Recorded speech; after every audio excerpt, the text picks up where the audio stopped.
Good morning, good afternoon, good evening, ladies and gentlemen. Welcome to another edition of GNN. Today is August 24th, 2023, and we have a new banner on our hands here. But before we get into our brand new mobile suit, we gotta go over some news. So let's go.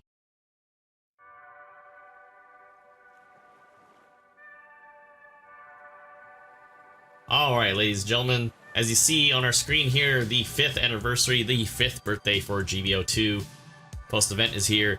We are drawing to a close. Jumping into that really quick because we got a whole bunch of stuff coming, especially unit updates that everybody's anticipating. We have the post-event here starting today all the way to September 6th being the last day. We have the result of the request campaign, the top 10 suits requests. So there's a special supply drop requested for this. It's a special boost for that from 10 guaranteed mobile suits from this list here. One mobile suit is guaranteed. So you have the little illustration here: the Kshatriya, the Delta Kai, the Unicorn, the Atlas, the Sanaju Stein, Phoenix, the Zeku Zue, I almost said Zaku, sorry, Banshee, Sanaju, and somehow we have the mass production double Zeta on this list. Not any other 3 stars or 4 stars. Dang. Anyways, on top of that, we have a special temporary directive for this event, or a gacha part. Technically, it's not really a gacha part, but a special tuning part, which we'll go into here shortly because it's optimized underwater ordnance. It's a 3-star underwater, and this will be available all the way till the 6th. So if you've been slacking on playing and just logging in and you really feel like you want to have this part, you must do so. Sorry, but you should. Anyways, if you're not familiar with underwater compatibility, it allows you to pretty much get rid of a lot of the water related debuffs that you have in terms of running speed, high speed movement, and turning. That pretty much gets negated in that regard. On top of that, sorry, this is during the high tide introduction way back years ago. Feels like a long time. It's not that long. Having underwater compatibility allows you to view suits above or radar seen from underwater, so you're able to see a lot. When you're underwater, it reduces your radar range. So on top of that is a 5-step process, a special quick match mode that they have temporarily for this, which switches up a lot of the capture points and starting points when you first load into the map. So basically, for step 1, certain mission requirements allow you to get the Aqua Gem level 1. It's a 300 cost if you're not familiar with that, as we see here. The Ramzagok, originally a clan suit, now part of that whole process. It's a pretty cool, very, I would say, a lot more user-friendly out of the Zagok family, with exception to the E, very similar, but this one is playable at 350, so that's pretty cool. You also, at step 3, you get the part, and then step 4, step 5, if you want to expand not only on your hangar, or maybe you want to tune that special mobile suit, you have awesome opportunities to get 100k DP for step 4 and 200k for DP combined for a total of 300k, excuse me, so 3,000, I don't know why. So that's pretty cool, pretty neat to get that, but that's the post-event right now. The celebration is coming to a close, ladies and gentlemen. We already kind of knew that. So basically, it's here. On top of that, with the 171 update, we do have a premium sound and token pack. It is a $20 to $30 pack. It's like $19.99 or something like that. Anyways, yeah, it's a 10 token pack. Basically, it allows you to get certain songs and the soundtracks in your game. Of course, they are cut to the game itself, or rather, excuse me, it's only playable in game. It's cut down to size to fit matches, and then it does its usual thing. But you have the classic Shar's theme, you have Senshi from 8th MS, Thunderbolt theme, Salt Waves. I'm pretty sure a lot of y'all that are big fans of 0083, at least just for the song, and the GBO3. I know some of y'all are going to recreate all that stuff. It's going to be great. They did have Unicorn in here. No RX-0, unfortunately. That's an underrated song, but gotta have the main title theme. Surprised there's no mobile suit in here from Unicorn. That's always been pretty hype. That was like the first iconic thing. Anyways, it's like segueing too hard. We have Vigilante, a whole bunch of other stuff, including tracks from Gundam Battle Operation Next, which I've never had an experience with. Pretty cool though.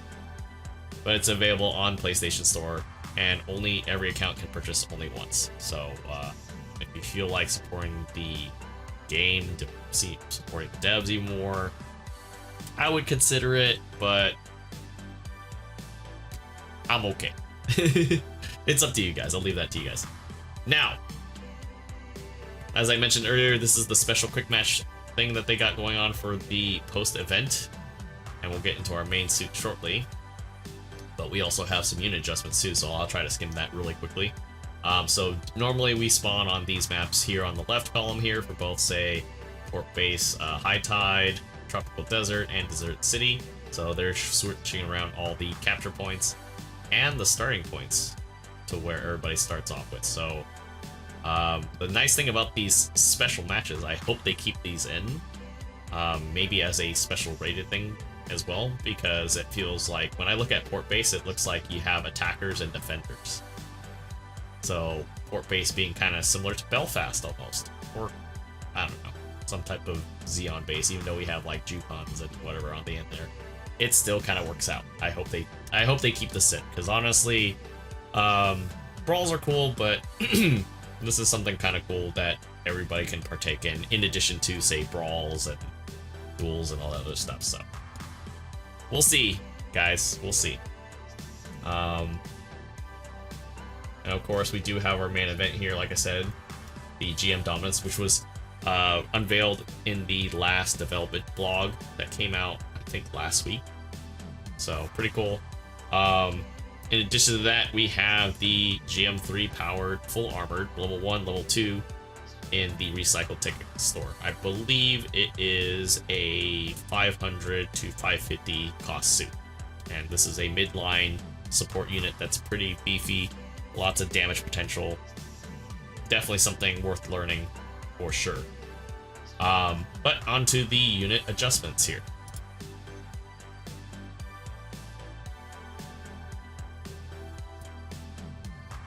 Alright folks, here we are for our monthly unit adjustments. Leading in with the general types, we have the Zaku Diver, which is the 400 cost and 450 cost general suit. Apparently, it's been having some issues breaking the enemy unit's positions and having difficulty launching melee attacks, being because it is a melee suit, even though it does have some range options. So they decided to give this a buff. It's now able to walk at 130. Increase in boost, able to turn a little bit faster. It's given offensive system, and the level 2 also has some changes as well, with a little more bulk, range attack power being increased, as well as its melee.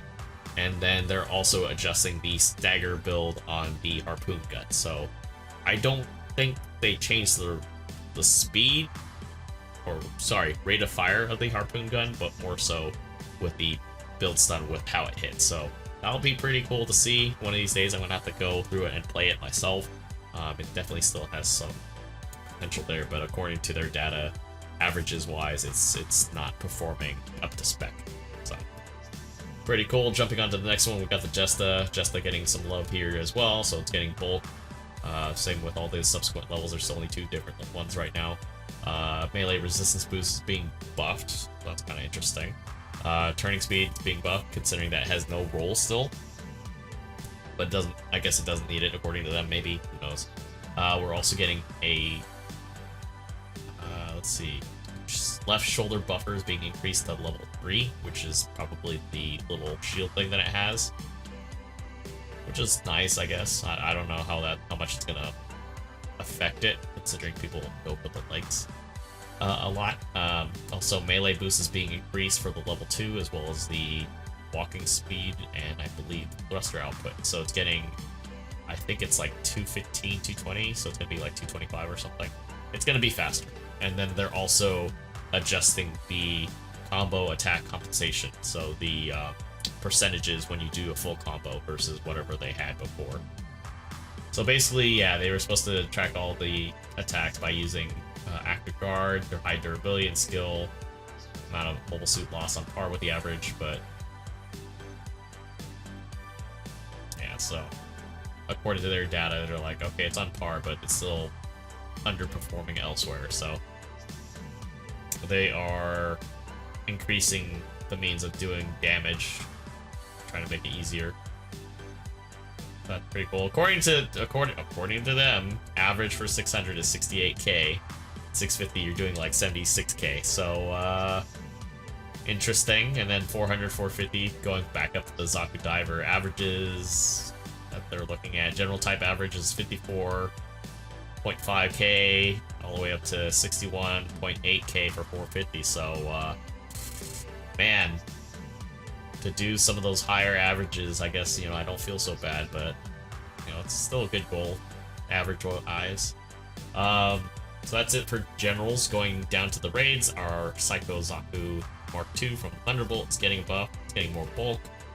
The main melee is getting a bit of a buff, as well as the grenades are getting a faster reload time, and the dual heat hogs are also getting a buff, and the heavy attack, when it's executed, is also doing more damage as well. So we'll see. See if that's enough to kind of give it a lending hand, because it's actually a pretty substantial upgrade. It's going from 15k to 16.5k. It's a little bit of breathing room. So for anybody that's running bulk, it's gonna be even more of a menace. So we'll see how that works out. But yeah, that's mostly because it's reducing the amount of deaths that they have with it. I mean, the thing is that usually with something as nimble as that, yeah, you're going to want to focus it down, rightfully so. So we'll see. Superior Gundam's getting an upgrade too. It's getting Force Injector 3, as well as the level 2 version, the 650. The maneuver armor's getting buffed at level 3 as well, so that'll be interesting. Vulcans are being increased up 50 meters, so it's going to be a little more effective. Incom's also getting a buff in terms of damage output, as well as the stagger accumulation. And reduced time between shooting and attack start. So maybe it's just the animation. I'm not sure how that works out in the explanation, but that'll be interesting. They're also adjusting the switching time between, I guess, switching to the dual beam sabers. I guess they were slow, or they felt a little slow. So we'll see. We'll see, because it's basically declining, having issues breaking the enemy line, basically. So trying different things. It's basically performing a little under par in both versions. Vertex is getting some love again, so it's getting more bulk. It's also getting Power Accelerator level 2 and Maneuver Armor up to level 3. Melee Boost is also getting buffed, as well as Force Injector 3 for level 2. The Mega Gatling Gun is now 350 meters versus the original 300. I'm not sure how that's going to still compare, even with the buff, against something like the Gerbera Tetra's Beam Rifle. I know some people like the Gerbera just because it has better heat rate, but 350, I don't know, we'll see. Might work out, and because they are also adjusting the stagger accumulation. So it might be worth testing at some point. Also, the beam gun is getting a reduction in the heat rate, and then it's also getting an adjustment in the ASL as the area is extended. So considering that you're probably just going to use it to kind of stop people dead in their tracks, might be actually worthwhile to run it again. Jumping down to these supports, the Faz is getting a little upgrade here, getting extra bulk. Melee resistance boost going from 0 to 5. Not sure how much 5 is going to help out when the raid finds you, but I guess it's supposed to mitigate other classes doing damage to it, you know, like say the guy who, you know, like other supports, or even a general for that matter. So it's also getting leg buffers. So level 2 is getting the level 2. Level 2 is getting damage control 2. Level 3 is getting range attack boost, as well as the leg buffer 2's damage control level 3. Wow, that's a big mouthful right there. And it's also getting special add-on buffer increased to level 3 as well. The beam rifle itself is getting increase in the projectile speed, and the projectile speed is increased while the focus attack. So it's going to be a little bit faster, normal fire, and even faster probably while it's focused. So who knows? We'll see. We'll see how that plays out. I mean, like, I haven't played 650 since this update. We went straight to 400, which we'll get to a little bit shortly. Missiles are getting a power increase at level 3, and the Mega Cannon has been shortened down to 12 seconds. So that's going to be crazy. But yeah, basically, I guess, you know, again, not winning as much, not really getting their rival wins, and the damage is subpar with a lot more deaths. So we'll see. Hama, as I mentioned on stream earlier, this is getting a buff as well. It's getting more thrust, better rotation. It's got a special buffer on his left arm. Defense mode has been given, so it's able to do kind of like the Kshatriya and the basically the active guard, its version of the active guard. So we'll see how that plays out for people. It'll be crazy. Level 3, the 700 version has been increased to 135 as far as walking speed, or basically cover speed, excuse me. Level 3 is also getting damage control level 2 now. And the Wire 3 beam gun, the rate of fire has been increased. So again, adding to the backlog of trying other suits. So Rick DJ is getting some love. It's getting bulk, it's getting a walking speed increase, and high speed movement 200. Wow. So being a 550 native, this thing's going to be pretty quick on its toes. It's also getting leg buffer 2s, whereas the level 2 version of this is getting frontline support level 2, as well as the special back on buffer level 3. Hybrid Mega Launcher is getting a heat reduction, so it's going down to 55. Rigidity time after using the weapon is shortened, so it's basically being a bit stance. It'll be shortened down. Level 2 power is increased to 2400 from the base of 2010, and also rigidity time after focus attack is shortened. So I don't know if that applies to the whole thing, but they do list that too, so we'll see. Grenade launcher is also shortened down to 8-second reload time, and an increase in damage output for the level 2. So could be interesting to play as a support. I'm not sure. I mean, 550, 600, I'm playing other suits in my mind.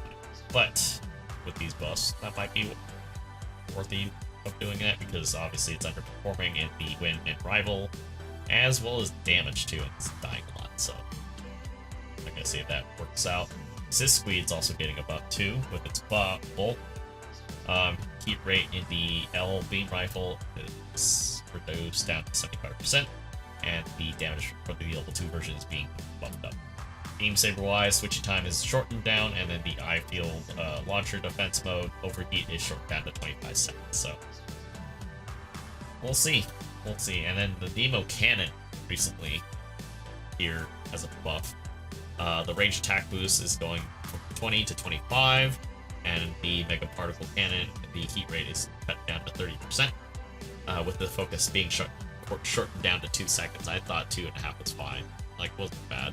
And then the switching time is shortened, so I can definitely love the short time focus. I don't think it really made a difference to me. 2.5 to 2 seconds, I don't think it's a big deal, especially if you're paying attention to positioning a little bit. And then the heat rate's kind of iffy. I could definitely agree on the heat rate, but the focus of the weapon short switching is just kind of whatever. But we'll see, because again, it's kind of slightly not winning as much. It's definitely not winning the rival rate though, and then the damage output's kind of less than to be desired there. So, all right, ladies and gentlemen, on to our main event.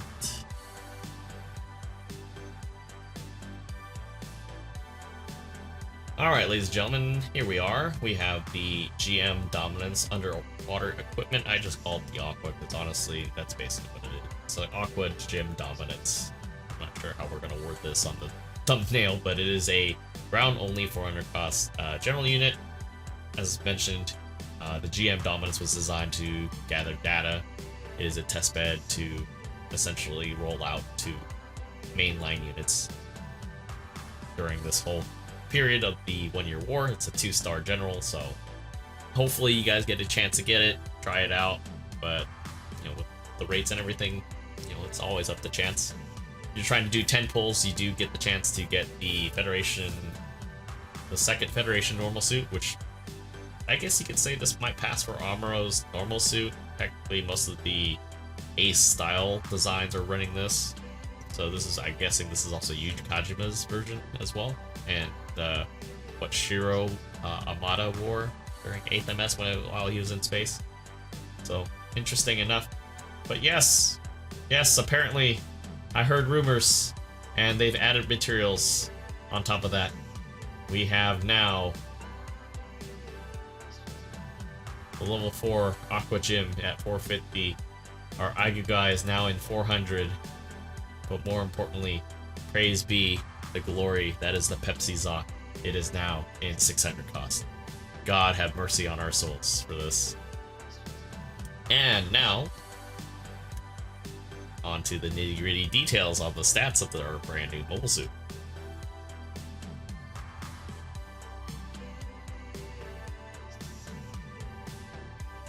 Alright, ladies and gentlemen, here's the nitty-gritty for our new suit, the GM Dominance.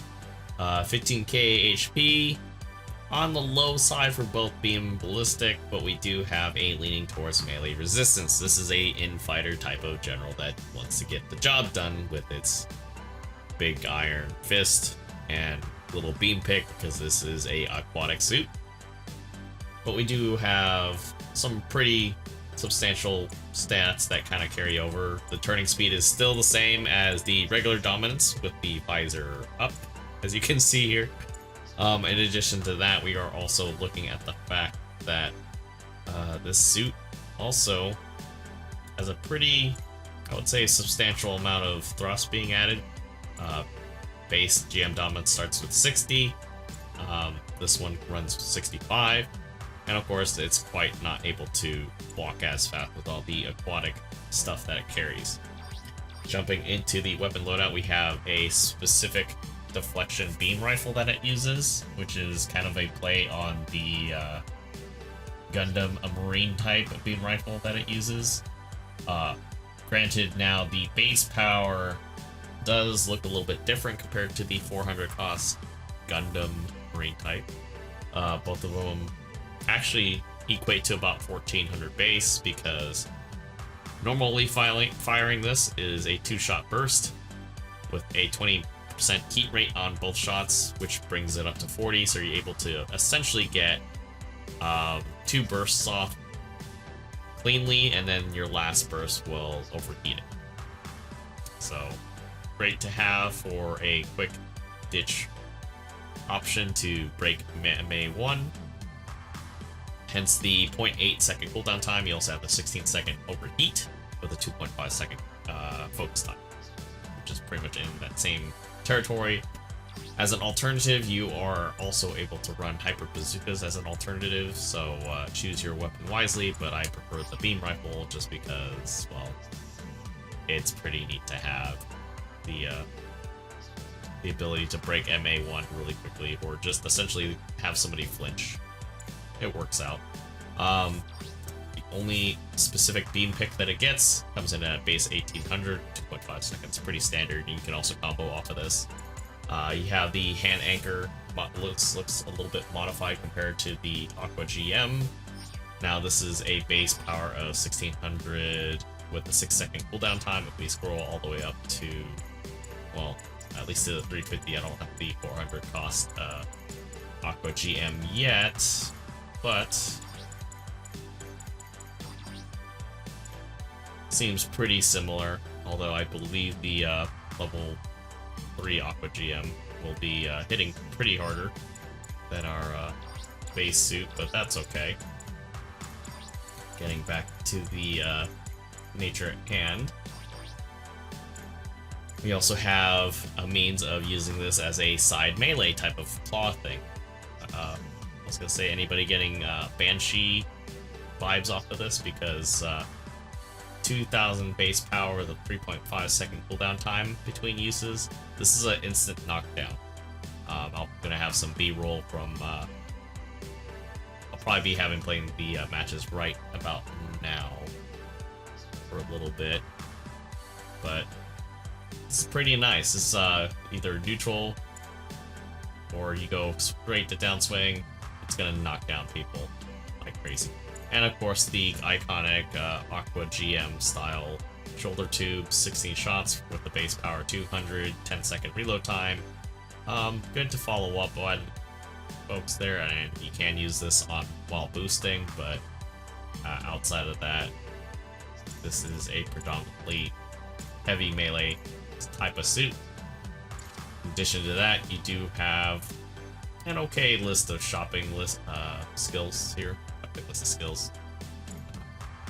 Got roll, like shock absorber, stabilizer, anti-blast stabilizer, sorry.